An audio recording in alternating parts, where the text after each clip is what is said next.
Hey guys, it's me again. I'm here today to take a look and give you a review of one of these survival boxes that seem to be advertised everywhere at the minute. At least I find they are on Facebook. And it's a 10-piece survival kit. There are different versions available. I think there's the official kind of original version and then these copies of it. And that comes in this plastic case here, as you can see, which isn't particularly tough. It's got a lot of flex in it there.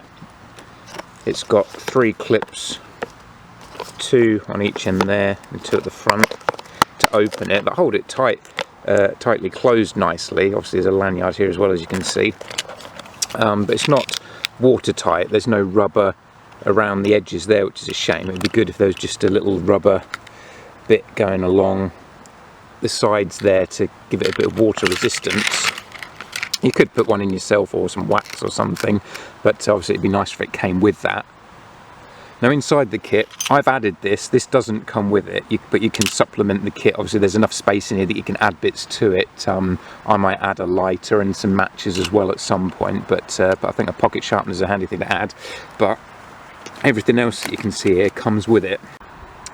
Now firstly, you've got this little kind of button torch that you can put on your keyring. Now you press it down to activate it, and it's really bright, and there's also a little trigger there, a little switch I should say, and if you pull that back, that will keep it turned on without you having to press down on it. So you've got 2 options there, just having it on full time or having it so it only turns on when you press down on it. And that's attached to a keyring there. Another flashlight here. Now this is one of these Cree flashlights. We've all seen these before. You can get these for like £1.50, £1.80, but they're really good. I swear by these. I've got about 5 of these already dotted around the place. Been using them for about 4 years now. Never had any problems with them. They're a really solid, hard metal design. You can get 2 different types. One just has a regular flashlight that comes on, and then you've got ones like this one where press it once, twice, it's brighter, 3rd time and it's flashing. So you've got 3 options there: dimmer, brighter and flashing. It also zooms, so you can focus the light if you want to, like so.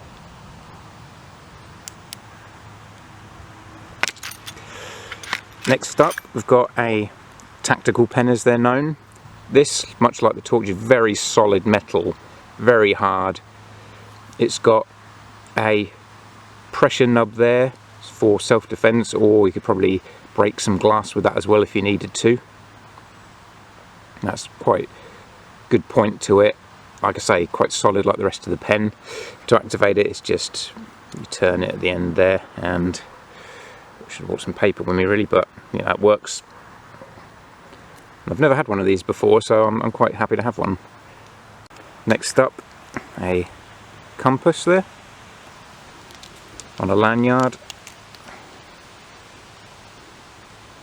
Now I have tried this out using, well, I was in a place where I knew where north, south, east and west were, and it does work. You have to sometimes fiddle around it a bit and make sure it's on a flat surface, but it does work.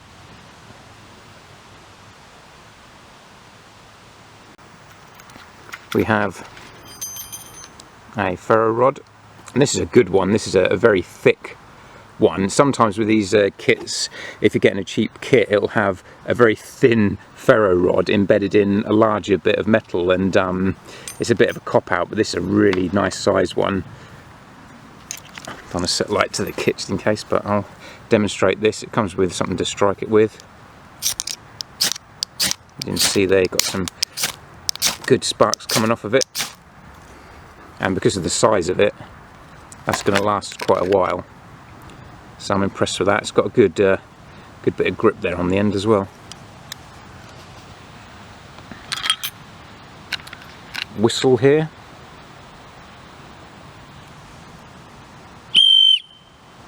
It's a very, very high-pitched whistle. That's got to be one of the loudest whistles I've got, I think, and I've got a lot of whistles, but that's a really loud whistle. That's a very good quality whistle.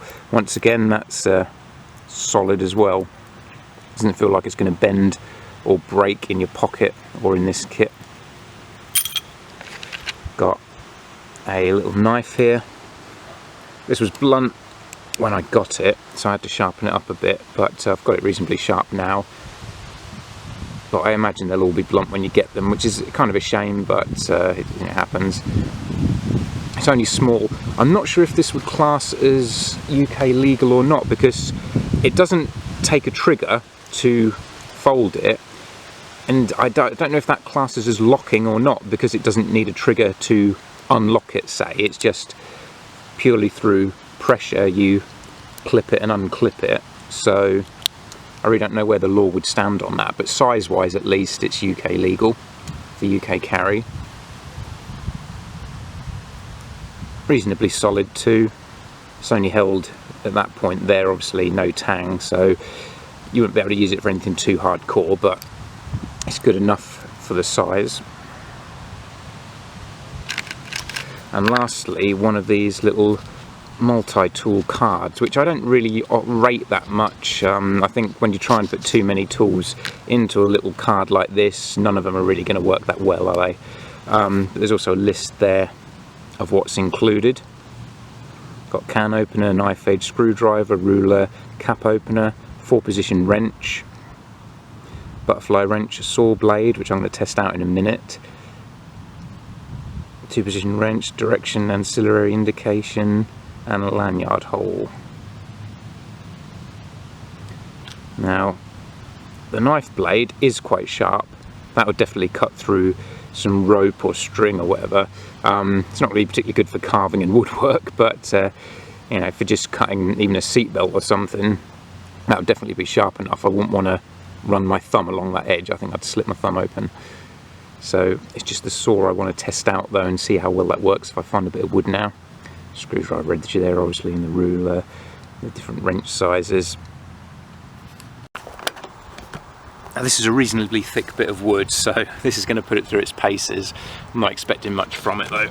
If only because it's really awkward to hold for sawing.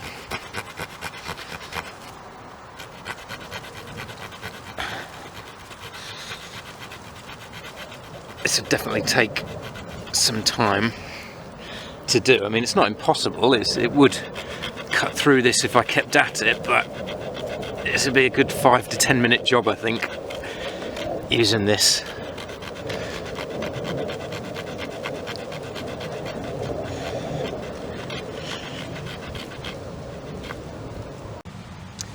You can see there how much it's cut through already. It'd probably take 5 minutes or more to cut all the way through this wood. So it does work, but I think you're better off just buying a little pocket saw that you can get for a few quid, and then that would whiz through there a lot quicker and a lot easier as well. Of course, another thing we're using this as a saw is because it's so difficult to hold, it ends up really digging into your hands as well, so you'd probably have to stop and have a break once or twice to get through a bit of wood as thick as the one I showed you. So it's not great. Like I said, I don't really rate these tools. I don't think any of the tools on there ever really work all that well, and for the extra space it would take just to have a little knife and a little saw and a little screwdriver, and that, is it worth it? So there you have it, this kind of 10-in-1 survival box, as they call them. Like I say, there's enough space in here that you can fit extras. A knife sharpener is important. I think if you could find a little saw that would be better than that, maybe even a wire saw to put in here, it would be a good addition too. Now this is the kind of kit I think would be well served to keep in a vehicle, like in your glove compartment, or if you've got a boat or something. It's just if you like having a survival kit with you, or a bug out bag or whatever, I think this is a handy little one for keeping in vehicles. The only thing I'm not that keen on is the card, but everything else in here I think is great. You could probably fit a different type of multi-tool in here as well. As I say, there's enough room to add other things, so everything that's on that card you could probably fit in here with slightly bigger tools that are going to be easier to use. And this cost me a tenner, and I've seen them from between £10 to £15, which isn't too bad, because even if you bought all this stuff separately, I think it would come to more than £10. Even if everything in here you managed to get for £1, which you probably couldn't, you know, say £1.50 to £2 each for every one of these items, if you got them off eBay or whatever, that's still going to work out more expensive than getting the kit here. So I think it's worth it. Now before I go, I just want to mention a website called britishsurvival.co.uk, and I've got a deal going with them basically. I've been putting it in my video descriptions for a while now, but I keep forgetting to mention it in the videos. If you buy anything from their website, when you check out, if you put promo code ROD1 in, that's ROD1, you get 10% off. And they're a pretty well priced site anyway, so with 10% off on top of that, you should be able to get some stuff pretty cheap off there. It's got all the basics. Obviously it's called British Survival, so it kind of speaks for itself, but it sells survival kits, so it's stuff that would be handy for camping or for supplementing your survival kits. They sell complete survival kits as well. All the basics, you know, knives, torches, axes and things. So check it out if you are looking for anything new and see what you think, and maybe you can get a bargain off there. Anyway, thanks for watching guys, and I'll catch you next time.